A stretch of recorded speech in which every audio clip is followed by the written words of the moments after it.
علامہ ابن الجوزی ایک واقعہ اور بیان کرتے ہیں، اس کو بہت دل کے کانوں سے سننا، اور اسی پر میں اپنی گفتگو کو سمیٹ لوں گا، اس لیے کہ اصل خطاب اور اصل گفتگو تو حضور قائد محترم عطائے حضور مفتی اعظم حضرت علامہ حافظ و قاری مولانا محمد شاکر علی نوری صاحب کی بلا سے ہم سب کو سماعت کرنا ہے، اور ہم انہی کا خطاب سننے کے لیے آئے بھی ہیں، لیکن بہت دل کے کانوں سے میرے وہ بھائی جو اپنے ماں باپ کو ستاتے ہیں، ماں باپ ان کے لیے روتے ہیں، ان کے گناہوں کو دیکھ کر ماں باپ بے چین ہوتے ہیں، ان کی بے راروی کو دیکھ کر ماں باپ تڑپتے ہیں، سسکتے ہیں، بلکتے ہیں، وہ ہوش کے ناخون لیں، جس دن یہ جھریوں والے چہرے تمہاری نظروں سے اوجھل ہو کر قبر میں چلے جائیں گے، ان چہروں کو ترسو گے، اس محبت کو ترسو گے، مگر یاد رکھنا اس محبت کو ترس کر کے جب دعائیں کرو گے کہ اللہ وہ چہرہ کبھی خواب میں تو دکھا دے، نافرمانوں کو وہ چہرے کبھی خواب میں بھی نظر نہیں آئے۔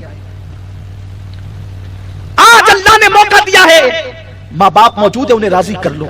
علامہ ابن الجوزی جو واقعہ لکھتے ہیں وہ یہ ہے کہ حضرت مالک ابن دینار مشہور تابعی ہے، بڑا مقام ہے، بہت بلندی پر فائز ہے، حضرت مالک الدینار ان کو کہتے ہیں۔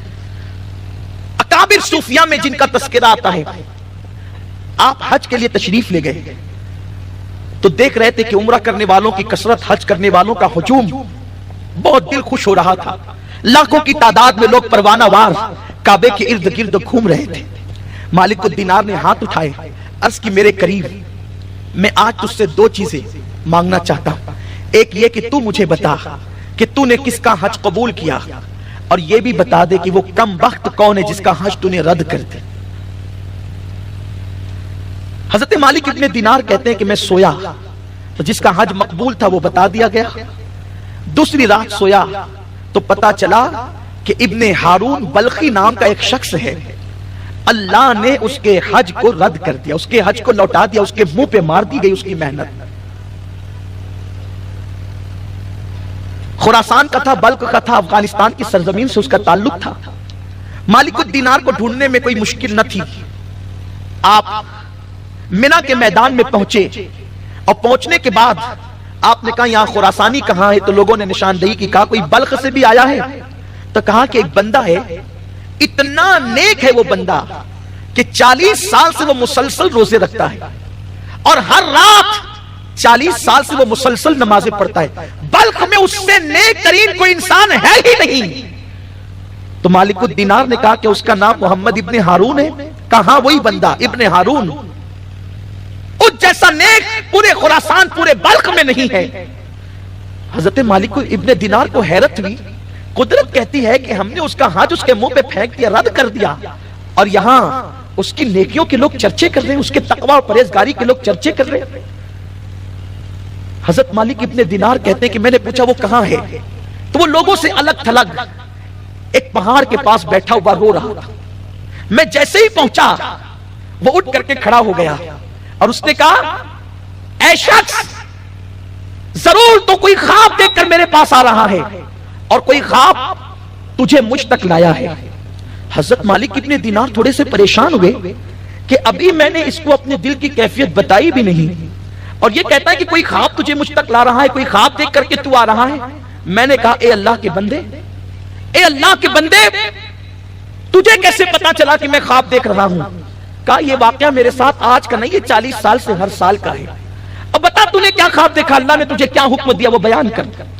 کہا کہ خواب میں اللہ کا حکم ملا، تجھے کیسے پتا چلا؟ کہا کہ یہ بھی 40 سال کا معمول ہے، بول تو کیا لایا ہے میرے لیے پیغام؟ اور وہ رونے لگا۔ تو اس وقت حضرت مالک الدینار نے کہا کہ اے ابن ہارون، میرے اللہ نے مجھے بتایا کہ اللہ نے تیرے حج کو رد کر دیا، تیرے حج کو اللہ نے قبول نہیں کیا۔ وہ شخص رونے لگا، اور اس کے بعد حضرت مالک الدینار نے کہا کہ تجھے یہ سب باتیں کیسے پتا چلی، اور تو کہتا ہے کہ یہ داستان 40 سال پرانی ہے، ہر سال تیرے ساتھ 40 سال سے یہی ہوتا ہے، کیا ہوا؟ اس وقت اس نے کہا میں وہ کم نصیب انسان ہوں کہ میری جوانی کی ابتدا تھی، برے دوستوں کا ساتھ ملا، انہوں نے مجھے شراب کا عادی بنا دیا، نشے کا عادی بنا دیا۔ اللہ ہر مسلمان کو نشے کی لعنت سے بچائے، نشہ کہاں تک لے جاتا ہے اس کا اندازہ کوئی نہیں کر سکتا۔ برے دوستوں کا ساتھ مل گیا، انہوں نے مجھے نشے کا عادی بنا دیا۔ شعبان کی آخری تاریخ گزر چکی تھی، رمضان مبارک کا چاند نظر آ چکا تھا، اس رات میں دوستوں نے اتنی شراب پلائی، شراب کے نشے میں لڑکھڑاتے ہوئے میں گھر آیا،